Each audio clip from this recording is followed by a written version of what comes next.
हम चारों ने कभी नहीं सोचा था कि वह रोड ट्रिप हमारी ज़िंदगी की आखिरी सामान्य रात होगी। प्लान बहुत सिंपल था।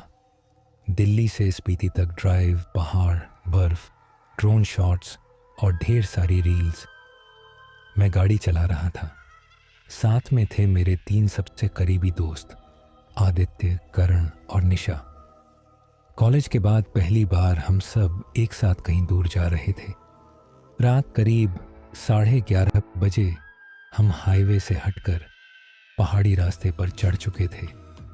मौसम अचानक बदल गया था। नीचे शहर में गर्मी थी, लेकिन यहाँ हवा में अजीब सी ठंडक थी। गूगल मैप्स बार बार सिग्नल खो रहा था। करण ने मजाक में कहा था, भाई अगर यहाँ गाड़ी बंद हो गई ना तो कोई लेने भी नहीं आएगा। हम हंसे थे। तब हमें नहीं पता था कि वह बात मजाक नहीं थी। करीब 12 बजे हमें सड़क के किनारे एक छोटा सा ढाबा दिखा। बोर्ड टेढ़ा लटका हुआ था। उस पर फीकी रोशनी में लिखा था, पहाड़ी विश्राम ढाबा। आसपास कोई और रोशनी नहीं थी। सड़क सुनसान थी। हमने सोचा चाय पी लेते हैं। जैसे ही गाड़ी रोकी, मुझे अजीब सा एहसास हुआ। ढाबे के बाहर कोई गाड़ी नहीं थी। अंदर एक पीली सी ट्यूबलाइट झिलमिला रही थी। हम चारों ने अंदर गए। काउंटर के पीछे एक बूढ़ा आदमी बैठा था। उसकी आंखें बहुत शांत थीं, ज़रूरत से ज़्यादा शांत। उसने बिना पूछे कहा, 4 चाय। हमने एक दूसरे को देखा। आदित्य ने हंसते हुए कहा, हाँ 4। ढाबे में और कोई नहीं था। दीवारों पर पुरानी तस्वीरें टंगी थीं, पहाड़ों की, ट्रकों की और कुछ परिवारों की। मैं यूं ही इधर उधर देख रहा था कि मेरी नज़र एक फ़ोटो पर अटक गई।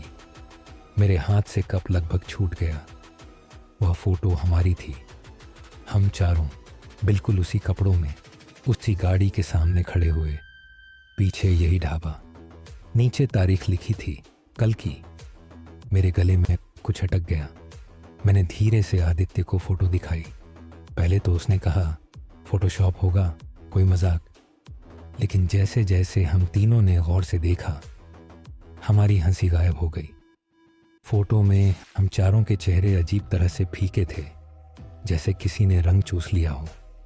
निशा ने धीमे स्वर में पूछा, ये फ़ोटो यहाँ कैसे हो सकती है? हम तो आज पहली बार आए हैं।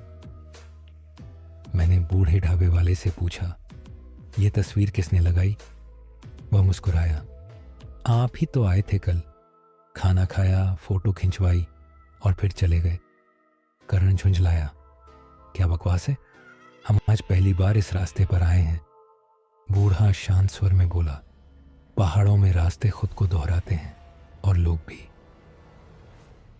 उसकी बात का मतलब तब समझ नहीं आया। हमने जल्दी जल्दी चाय ख़त्म की। पैसे देने लगे तो उसने हाथ हिलाकर मना कर दिया, कल दे चुके हो। हम बाहर निकल आए। हवा और ठंडी हो चुकी थी। मैंने गाड़ी स्टार्ट की। कुछ सेकंड के लिए इंजन ने अजीब सी आवाज़ की, फिर चल पड़ा। करीब 10 मिनट आगे बढ़े होंगे कि सड़क अचानक 2 हिस्सों में बंट गई। मैप्स फिर से काम नहीं कर रहा था। हमने बायां रास्ता चुना। रास्ता और सुनसान होता गया। पेड़ इतने घने हो गए कि हेडलाइट की रोशनी भी निगल ली जाती थी। तभी सामने कुछ दिखा, एक कार सड़क के किनारे टेढ़ी सी खड़ी। मैंने ब्रेक मारा। गाड़ी कुछ मीटर दूर रुकी। हम सब चुप थे।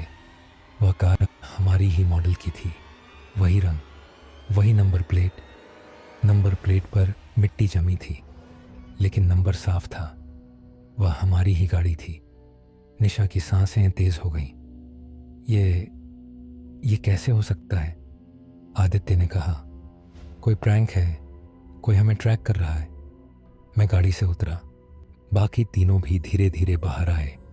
उस कार का दरवाज़ा आधा खुला था। अंदर अंधेरा था। मैंने मोबाइल की फ्लैशलाइट ऑन की। ड्राइवर सीट पर कोई झुका हुआ था। दिल धड़क रहा था। मैंने दरवाज़ा पूरा खोला। वह मैं था। मेरे ही कपड़े, मेरे ही जूते, चेहरा खून से लथपथ। आंखें खुली हुई, लेकिन बिना जान के। मैं पीछे हट गया। सांस जैसे बंद हो गई थी। कर्ण चिल्लाया। निशा रोने लगी। आदित्य कुछ बोल नहीं पा रहा था। तब पीछे से किसी ने फुसफुसाकर कहा, तारीख देखी थी ना कल की? हम सब ने एक साथ मुड़कर देखा। वही बूढ़ा ढाबे वाला सड़क के बीच खड़ा था। वह इतनी जल्दी यहां कैसे आ सकता था? उसने उंगली से आसमान की ओर इशारा किया। बादल हट रहे थे, चांद पूरा गोल था। उसने कहा, आज की रात पूरी होने से पहले रास्ता अपना हिसाब ले लेता है। मैं चिल्लाया, ये क्या हो रहा है? ये कौन सी जगह है? वह धीरे धीरे हमारी तरफ बढ़ा। ये वही रास्ता है जहां हर साल कुछ लोग अपनी मंजिल से पहले पहुंच जाते हैं। अचानक हमारी गाड़ी के अंदर से हॉर्न बजने लगा। हम सब ने पीछे देखा। हमारी गाड़ी, जो हमने थोड़ी दूर पार्क की थी, खुद ब खुद स्टार्ट हो गई थी। उसकी हेडलाइट्स जल उठी और धीरे धीरे वह हमारी ओर बढ़ने लगी। स्टीयरिंग पर कोई नहीं था। निशा चीखी। आदित्य ने मेरा हाथ पकड़ा। हम सड़क के किनारे भागे। गाड़ी हमारे सामने आकर रुकी। इंजन खुद बंद हो गया। बूढ़ा गायब था। सड़क पर अब सिर्फ हम थे और दो एक जैसी गाड़ियां। अचानक मुझे एहसास हुआ, अगर उस गाड़ी में मेरा मृत शरीर है तो मैं कौन हूं? मुझे याद आया, ढाबे में फोटो के नीचे तारीख कल की थी। क्या हम पहले ही मर चुके हैं या ये सब होने वाला है? कर्ण ने कहा, हमें वापस चलना चाहिए। हम सब दूसरी गाड़ी से दूर भागकर अपनी गाड़ी में बैठे। इस बार मैंने पीछे मुड़कर देखने की हिम्मत नहीं की। मैंने एक्सीलेटर दबाया। गाड़ी तेजी से आगे बढ़ी, लेकिन सड़क खत्म ही नहीं हो रही थी। 20 मिनट, 30 मिनट, वही मोड़, वही पेड़, वही टूटा हुआ माइलस्टोन। हम घूम रहे थे। निशा ने रोते हुए कहा, हम यहां फंस गए हैं। अचानक रेडियो अपने आप ऑन न हो गया। उसमें खरखराहट के बीच आवाज आई, सावधान, आगे दुर्घटना प्रवण क्षेत्र। फिर वही आवाज, मेरी आवाज, ब्रेक मार। मैंने झटके से ब्रेक दबाया। सामने खाई थी। गाड़ी खाई के बिल्कुल किनारे रुक गई। हम सब कुछ सेकंड तक जमे रहे। अगर ब्रेक 1 सेकंड भी लेट लगता। आदित्य ने कांपती आवाज में कहा, तूने ब्रेक क्यों मारा? मैंने फुसफुसाकर कहा, क्योंकि मैंने अपनी ही आवाज सुनी। सन्नाटा। फिर पीछे से हेडलाइट की रोशनी आई। हमने शीशे में देखा, वही दूसरी गाड़ी धीरे धीरे हमारी ओर आ रही थी। इस बार उसके अंदर 4 परछाइयां बैठी थीं, हमारी ही परछाइयां। मैंने एक्सीलेटर दबाया। गाड़ी आगे बढ़ी, लेकिन सामने खाई थी, पीछे मौत।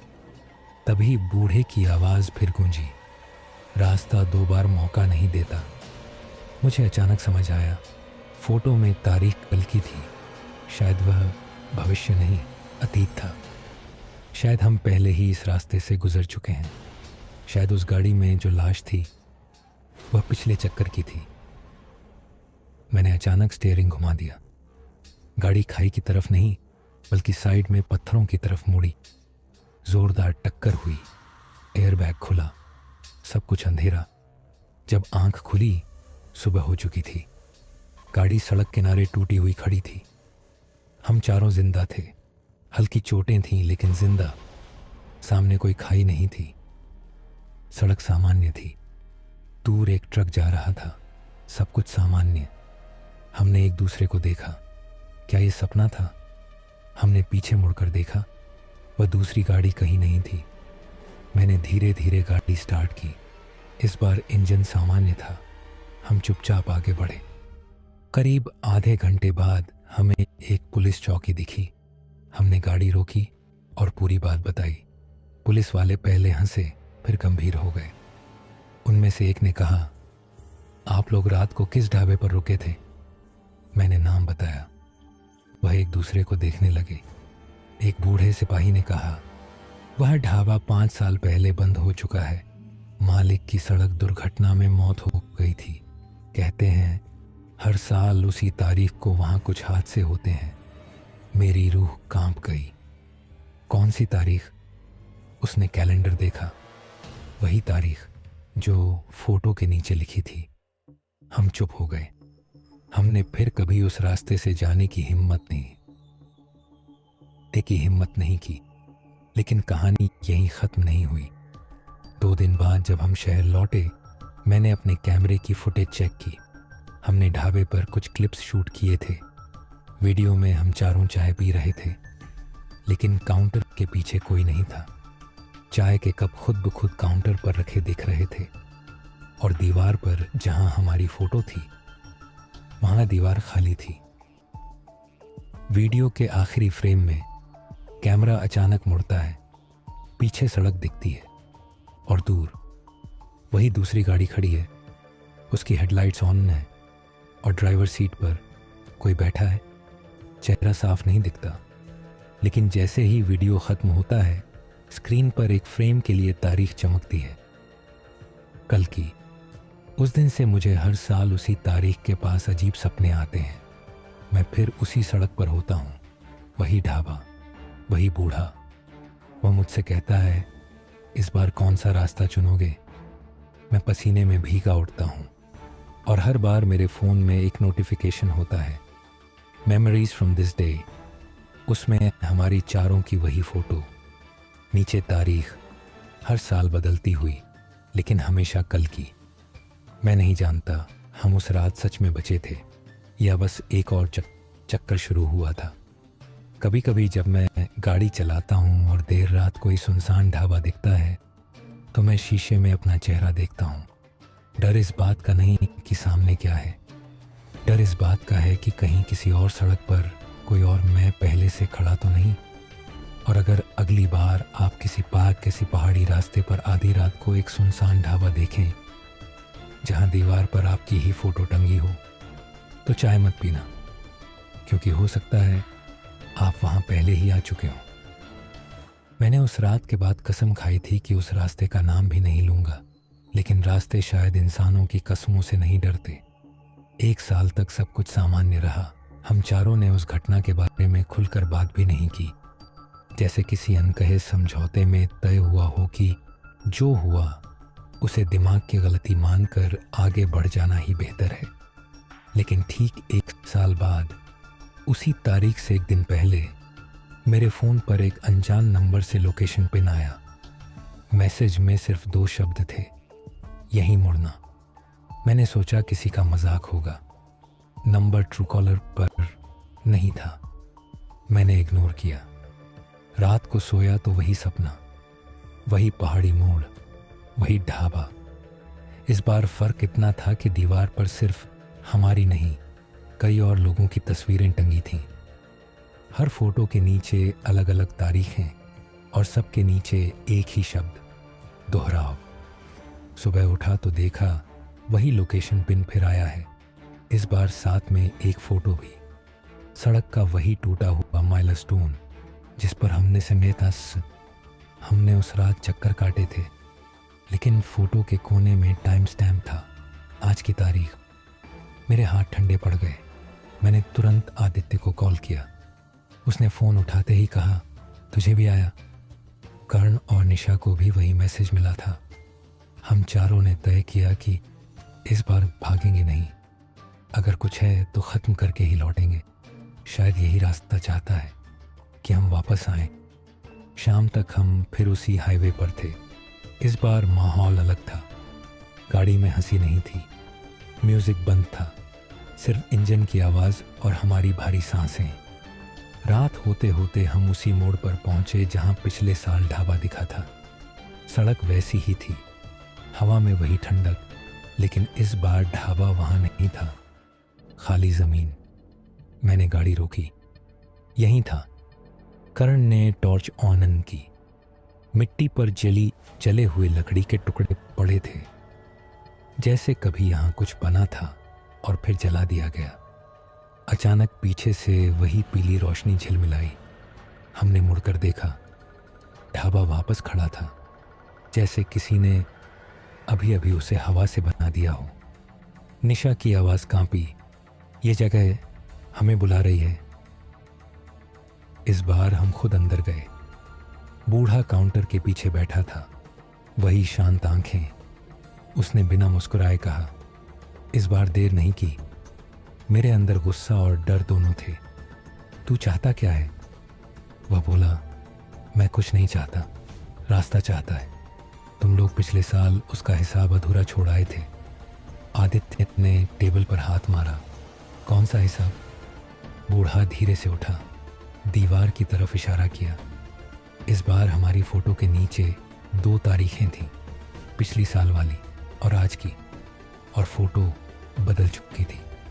पहली फोटो में हम चारों जिंदा खड़े थे, दूसरी में गाड़ी खाई में गिरी हुई थी, धुआं उठ रहा था। मैंने महसूस किया कि मेरी सांस फिर भारी हो रही है। तो क्या हमें आज मरना है? वह बोला, हर साल इस रात रास्ता एक जान लेता है। पिछले साल तुमने नियम तोड़ दिया, गाड़ी खाई में नहीं गिरी, इसलिए दोहराव शुरू हुआ। निशा पीछे हट गई।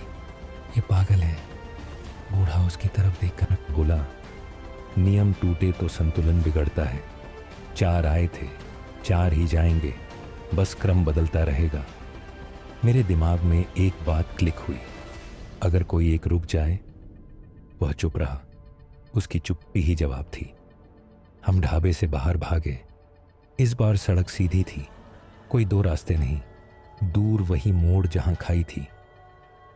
गाड़ी चलाते हुए मेरे हाथ कांप रहे थे। पीछे शीशे में देखा, ढाबा गायब, सड़क पर सिर्फ हम। लेकिन कुछ अलग था। इस बार सड़क के किनारे किनारे परछाइयां चल रही थीं, इंसानी आकृतियां जो हमारी गाड़ी की स्पीड के बराबर चल रही थीं। कर्ण ने धीरे से कहा, ये पिछले लोग हैं क्या? कोई जवाब नहीं था। जैसे ही हम उस मोड़ के पास पहुंचे, ब्रेक अपने आप जाम हो गए। गाड़ी स्लो हो गई। खाई सामने थी। पीछे से फिर वही दूसरी गाड़ी आई। इस बार साफ दिख रहा था, उसमें बैठे लोग हम ही थे, लेकिन चेहरे सड़े हुए, आंखें काली। उनमें से ड्राइवर सीट पर बैठा मैं मुस्कुरा रहा था। उसने होंठ हिलाए, इस बार बचोगे नहीं। मैंने पूरी ताकत से एक्सीलेटर दबाया, लेकिन गाड़ी आगे नहीं बढ़ी, जैसे किसी ने पकड़ रखा हो। अचानक निशा ने दरवाज़ा खोला और बाहर कूद गई। हम तीनों चिल्लाए। वह सड़क के बीच खड़ी हो गई, हाथ फैलाकर बोली, अगर एक जान चाहिए थे तो मेरी। समय जैसे रुक गया, हवा थम गई, दूसरी गाड़ी रुक गई। बूढ़ा अचानक सड़क किनारे दिखा। उसने सिर हिलाया, स्वीकार है। मैं गाड़ी से उतरने ही वाला था कि आदित्य ने मुझे पकड़ लिया। मत जा, ये उसका फैसला है। अगले ही पल तेज हवा चली, हेडलाइट्स बुझ गईं, एक भयानक चीख गूंजी और सब शांत। जब रोशनी लौटी, सड़क खाली थी। निशा कहीं नहीं थी, खाई भी नहीं थी, बस सीधी सड़क और हम 3। हमने चारों तरफ खोजा। उसका फोन सड़क पर पड़ा था। स्क्रीन पर वही फोटो खुली थी, 4 लोग ढाबे के सामने। अब उसमें 3 थे, मैं, आदित्य, करण। उस जगह जहां निशा खड़ी थी। फोटो में सिर्फ धुंध थी। हम टूट चुके थे, लेकिन रास्ता साफ था। कोई चक्कर नहीं, कोई दूसरी गाड़ी नहीं। हम शहर लौट आए। अगले दिन खबर आई, एक लड़की की लाश पहाड़ी इलाके में मिली। पहचान मुश्किल थी। पुलिस ने कहा, शायद फिसल कर गिरी होगी। हमने कुछ नहीं कहा। 1 साल बीत गया, फिर वही तारीख नज़दीक आ रही है, और आज सुबह मेरे फ़ोन पर फिर वही नोटिफिकेशन आया, मेमोरीज फ्रॉम दिस डे। इस बार फोटो में सिर्फ 2 लोग हैं, मैं और आदित्य। करण की जगह धुंध है। मैंने अभी तक आदित्य को कॉल नहीं किया, क्योंकि कहीं ना कहीं मुझे पता है रास्ता अभी संतुलन पूरा नहीं मानता, और शायद इस बार बारी मेरी है। मैंने उस दिन आदित्य को कॉल नहीं किया था, लेकिन शाम होते होते उसका कॉल खुद आ गया। उसकी आवाज़ पहले जैसी नहीं थी, भारी, टूटी हुई, जैसे कई रातों से सोया ना हो। उसने बिना हेलो कहे पूछा, तुझे भी फोटो दिखी? मैंने हाँ कहा। कुछ सेकंड सन्नाटा रहा, फिर उसने धीरे से कहा, कर्ण गायब है। मेरे अंदर कुछ टूट गया। क्या मतलब? सुबह से उसका फ़ोन बंद है, घर पर नहीं है। उसके कमरे में बस उसका फ़ोन पड़ा था, स्क्रीन पर वही फ़ोटो खुली हुई।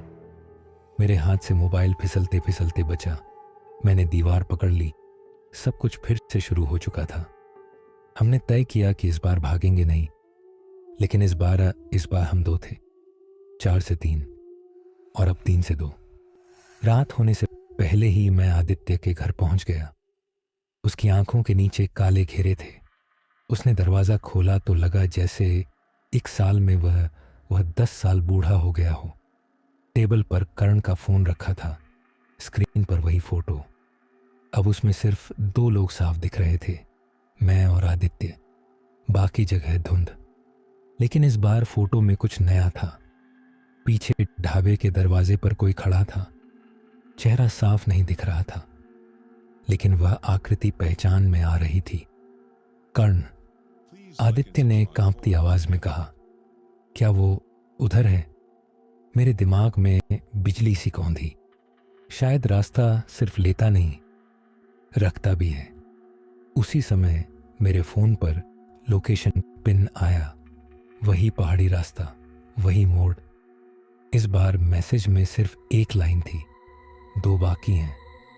आदित्य ने मेरी तरफ देखा। अगर हम नहीं गए तो? मैंने फोटो की तरफ देखा। उसमें ढाबे की दीवार पर अब दर्जनों तस्वीरें टंगी थीं। हर फोटो में लोग कम होते जा रहे थे, जैसे रास्ता धीरे धीरे सबको मिटा देता हो। अगर नहीं गए तो शायद ये सिलसिला कभी ख़त्म नहीं होगा। हम रात में फिर निकल पड़े। इस बार सड़क पर गाड़ियां कम थीं, जैसे यह रास्ता सिर्फ हमारा इंतज़ार कर रहा हो। आधी रात के करीब हम उसी जगह पहुंचे। इस बार ढाबा पहले से ही खड़ा था। रोशनी पहले से तेज थी, लेकिन अंदर बूढ़ा नहीं था। काउंटर खाली, दीवारों पर सैकड़ों तस्वीरें। हर तस्वीर के नीचे तारीखें, कुछ बहुत पुरानी, कुछ हाल की, और एक तस्वीर बिल्कुल नई। उसमें मैं और आदित्य सड़क पर खड़े थे। पीछे गाड़ी पलटी हुई, खून फैला हुआ। नीचे आज की तारीख। आदित्य पीछे हट गया। ये हमारा अंत है। तब पीछे से आवाज आई, अंत नहीं, क्रम। हमने मुड़कर देखा। बूढ़ा नहीं, कर्ण खड़ा था, लेकिन वह वैसा नहीं था। उसका चेहरा पीला, आंखें गहरी, आवाज खोखली। तुम? मेरी आवाज फंस गई। वह मुस्कुराया। मैं गया नहीं था, मुझे रखा गया है। हर साल कोई एक इधर रहता है, अगले साल तक। आदित्य ने चिल्लाकर कहा, यह सब बंद कर। कर्ण धीरे धीरे आगे बढ़ा। बंद तभी होगा जब संतुलन पूरा होगा। 4 आए थे, 4 का हिसाब होगा। मेरे दिमाग में सवाल घूम रहा था, लेकिन 4 तो खत्म हो चुके। कर्ण ने सिर हिलाया। नहीं, एक कभी जाता नहीं, एक हर साल बदलता है। पिछले साल निशा रुकी, इस साल मैं, अगले साल। उसकी नज़र मुझ पर टिक गई। मुझे समझ आ गया, तो अगर कोई न जाए। कर्ण की आंखों में पहली बार हलचल हुई। तो रास्ता खुद लेता है, तब दर्द ज़्यादा होता है। आदित्य ने मेरा हाथ पकड़ लिया। हम नहीं मानेंगे ये नियम। अचानक ढाबे की दीवारें कांपने लगीं, तस्वीरें गिरने लगीं। हर फोटो से आवाज़ें आने लगीं। चीखें, ब्रेक की आवाज़, टक्कर की गूंज। कर्ण चीखा, जल्दी फैसला करो वरना दोनों जाओगे। बाहर सड़क पर तेज रोशनी फैली। हमने देखा, हमारी गाड़ी खुद ब खुद खाई की तरफ बढ़ रही थी। इस बार खाई साफ दिख रही थी। कर्ण ने हाथ बढ़ाया, एक इधर, एक उधर, तभी खत्म होगा। आदित्य ने मुझे देखा। उसकी आंखों में डर से ज्यादा थकान थी। शायद यही सच है। मैंने सिर हिलाया। नहीं, हर नियम का तोड़ होता है। मुझे अचानक याद आया, पहली बार हमने गाड़ी मोड़ी थी, नियम तोड़ा था, तभी दोहराव शुरू हुआ। यानी रास्ता नियमों से बंधा है। अगर नियम तोड़े जा सकते हैं तो बदले भी जा सकते हैं। मैंने जोर से कहा, अगर 4 आए थे तो 4 ही जाएंगे, लेकिन एक साथ। करण की आंखें फैल गईं। मतलब? मैंने आदित्य का हाथ कसकर पकड़ा और ढाबे से बाहर भागा। वह समझ गया था। हम दोनों सड़क के बीच खड़े हो गए। पीछे करण खड़ा था। मैंने चिल्लाकर कहा, अगर संतुलन चाहिए तो पूरा लो। दूर से हेडलाइट्स की रोशनी आई। वही दूसरी गाड़ी। इस बार उसमें चारों परछाइयां साफ दिख रही थीं। निशा, करण, आदित्य, मैं। जैसे किसी और समय रेखा के हम। गाड़ी हमारी तरफ बढ़ी। आदित्य ने फुसफुसाया, डर लग रहा है। मैंने कहा, मुझे भी। और अगले ही पल हमने हिलना बंद कर दिया। तेज टक्कर की आवाज, अंधेरा। जब होश आया, मैं अस्पताल के बेड पर था। हाथ में ड्रिप लगी थी, सिर भारी था। मेरे पास पुलिस वाला खड़ा था। उसने कहा, आप लोग भाग्यशाली हैं। गाड़ी खाई में गिरने से पहले पेड़ों में अटक गई। आपके दोस्त। उसने वाक्य अधूरा छोड़ा। मैंने हिम्मत करके पूछा, कौन से दोस्त? उसने अजीब नजर से देखा। आप अकेले थे गाड़ी में? मेरे कानों में शोर गूंजने लगा। नहीं, हम 4 थे। वह बोला, आपका नाम और गाड़ी का रजिस्ट्रेशन तो मैच करता है, लेकिन बाकी किसी का रिकॉर्ड नहीं है। मैंने कांपते हाथों से फ़ोन मांगा। गैलरी खोली। सारी फोटो गायब। कोई निशा नहीं, कोई करण नहीं, कोई आदित्य नहीं। सोशल मीडिया, कॉन्टैक्ट लिस्ट, पुरानी चैट, कुछ भी नहीं। जैसे मैं हमेशा से अकेला था। लेकिन तभी फ़ोन में एक नया नोटिफिकेशन आया, मेमोरीज फ्रॉम दिस डे। मैंने खोला। एक फ़ोटो। ढाबे के सामने 4 लोग खड़े थे, चेहरे धुंधले, बस एक चेहरा साफ, मेरा। पीछे दरवाजे पर बूढ़ा खड़ा था और नीचे लिखा था, अगला चक्र शुरू। उस रात से मैं हर साल उसी तारीख को जाग जाता हूँ। कभी सपने में ढाबा दिखता है, कभी सड़क, कभी बस एक खाली कुर्सी जिस पर कोई बैठने वाला है। और सबसे डरावनी बात, अब मुझे शक होने लगा है, शायद वो तीनों कभी थे ही नहीं। शायद रास्ते ने मुझे अकेले ही बुलाया था। और हर साल मैं खुद को अलग अलग नामों से दोहराता हूँ। अगर कभी आप लंबी रोड ट्रिप पर निकलें और रास्ता अचानक बहुत जाना पहचाना लगे, तो एक बार पीछे मुड़कर ज़रूर देखना।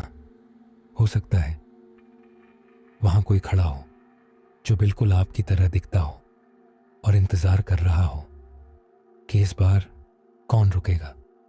अस्पताल से छुट्टी मिलने के बाद मैं सीधे घर नहीं गया। मुझे डर था कि घर भी शायद मुझे पहचानने से इनकार कर दे। लेकिन दरवाज़ा खोला तो सब वैसा ही था। सोफ़ा, दीवार की घड़ी, रसोई में रखा आधा भरा गिलास। बस एक चीज़ अलग थी, दीवार पर एक कील लगी थी, खाली, जैसे वहाँ कभी कोई फ्रेम टंगा हो। मेरे दिमाग में हल्का सा झटका लगा। मुझे याद था वहाँ हमारी एक ग्रुप फोटो लगी थी, कॉलेज फेस्ट की, 4 लोग। लेकिन अब दीवार साफ थी। मैंने खुद को समझाया, शायद मैं ही गलत याद कर रहा हूँ। रात को नींद नहीं आई। करीब 2:17 पर फ़ोन खुद ब खुद ऑन हो गया। स्क्रीन पर कैमरा खुला था, फ्रंट कैमरा। मैंने खुद को देखा, लेकिन स्क्रीन पर जो चेहरा था वह मेरा नहीं था, वह बूढ़ा था, वही ढाबे वाला। मैंने फ़ोन गिरा दिया। दिल इतनी तेज धड़क रहा था कि लगा सीना फट जाएगा। दोबारा उठाकर देखा, सब सामान्य, मेरा ही चेहरा। लेकिन गैलरी में एक नया वीडियो था। मैंने रिकॉर्ड नहीं किया था। वीडियो चलाया। मैं सड़क पर खड़ा हूँ, पीछे ढाबा। कैमरा हिल रहा है जैसे किसी और के हाथ में हो। मैं वीडियो में सीधे कैमरे की तरफ देखता हूँ और कहता हूँ, अगर तुम ये देख रहे हो तो समझ लो तुम अगला हो। मेरी ही आवाज़, लेकिन होंठों की हरकत थोड़ी देर से, जैसे आवाज़ और चेहरा एक नहीं है। वीडियो के आखिर में कैमरा घूमता है, ढाबे के अंदर झांकता है। काउंटर के पीछे इस बार बूढ़ा नहीं, मैं खड़ा हूं, उम्र दराज, आंखें खाली, होंठों पर हल्की मुस्कान। नीचे स्क्रीन पर टेक्स्ट उभरता है, रखवाला बदल गया। मेरे अंदर कुछ क्लिक हुआ। शायद संतुलन सिर्फ जान लेने का नहीं, भूमिका बदलने का है। मैंने अगले दिन उसी रास्ते पर जाने का फैसला किया, अकेला। इस बार कोई कॉल नहीं, कोई पिन नहीं। लेकिन जैसे ही हाईवे छोड़ा, फोन पर सिग्नल गायब हो गया। सड़क खाली थी, हवा में वही जानी पहचानी ठंडक। आधी रात के ठीक पहले ढाबा दिख गया, जैसे वह मेरा इंतजार कर रहा हो। मैं अंदर गया। काउंटर के पीछे कोई नहीं था। मैंने खुद को शीशे में देखा, चेहरा थका हुआ, आंखें गहरी। अचानक शीशे में प्रतिबिंब बदल गया। वहां बूढ़ा खड़ा था। उसने कहा, समझ गए ना अब? मैंने पहली बार डर के बजाय गिज़े के गुस्सा महसूस किया। ये सब खत्म कैसे होगा? वह बोला, जब कोई चक्र को स्वीकार कर ले, भागने से नहीं, लड़ने से नहीं, स्वीकार करने से। और अगर मैं मना कर दूं? वह मुस्कुराया, तो अगला तुम्हें चुन लेगा। तबदी दीवार पर तस्वीरें एक एक करके चमकने लगी। हर फोटो में मैं था, अलग अलग लोगों के साथ, अलग अलग चेहरे, लेकिन हर बार अंत में मैं अकेला। मुझे समझ आया, शायद आदित्य, कर्ण, निशा वे लोग थे। लेकिन हर चक्र में नाम बदलते हैं, चेहरे बदलते हैं, दोस्त बदलते हैं, बस एक चीज स्थिर रहती है। मैंने धीरे से पूछा, तो मैं कौन हूं? बूढ़ा काउंटर से हट गया। पीछे दीवार पर एक बड़ा सा शीशा था। उसने इशारा किया। मैंने देखा, शीशे में बूढ़ा था और उसके पीछे खड़ा था मैं। दोनों एक दूसरे की जगह बदलते हुए। हर साल उसकी आवाज गूंजी। एक यात्री रखवाला बनता है, बाकी यादों से मिट जाते हैं ताकि रास्ता जिंदा रहे। मेरे सिर में तेज दर्द उठा, जैसे यादें खुल रही हों। मैंने खुद को अलग अलग सालों में देखा, अलग अलग गाड़ियां, अलग अलग दोस्त। हर बार आखिरी में मैं ढाबे के काउंटर के पीछे। मैं ही था जिसने पहली बार किसी को चाय ऑफर की थी। मैं ही था जिसने कहा था, 4 चाय। मेरी सांस रुक गई। तो असली बूढ़ा? वह धीरे धीरे धुंधला होने लगा। वह भी कभी तुम्हारी तरह आया था। ढाबे की लाइट झपकने लगी। बाहर से गाड़ी की आवाज आई। मैंने दरवाजे से झांक कर देखा। 4 नए लड़के लड़कियां सड़क पर कायम को गाड़ी रोक रहे थे, हंसते हुए, रील बनाते हुए। उनमें से एक बिल्कुल मेरे जैसा दिख रहा था, लेकिन कम उम्र का। मेरे हाथ खुद ब खुद काउंटर पर रखे केतली की तरफ बढ़ गए। मैं चिल्लाना चाहता था, भाग जाओ, लेकिन गले से आवाज नहीं निकली। मेरे होंठ अपने आप बोले, 4 चाय। वे हंसते हुए अंदर आए। दीवार पर एक खाली जगह चमक रही थी, जैसे नई फोटो के लिए इंतजार कर रही हो। मुझे एहसास हुआ, चक्र खत्म नहीं होता, वह सिर्फ चेहरा बदलता है। अब हर साल जब वही तारीख आएगी, कोई एक रहेगा, बाकी धुंध बन जाएंगे। और मैं इंतजार करूंगा, क्योंकि अब मुझे सड़क नहीं बुलाती, मैं सड़क हूं। अगर कभी आप लंबी रोड ट्रिप पर निकलें और आधी रात को एक सुनसान ढाबा दिखे, जहां काउंटर के पीछे कोई बूढ़ा या कोई थका हुआ आदमी बिना मुस्कुराए आपको देख रहा हो, और वह बिना पूछे कहे, 4 चाय, तो समझ लेना, चक्र अभी भी चल रहा है। और शायद इस बार तस्वीर में जगह आपकी है।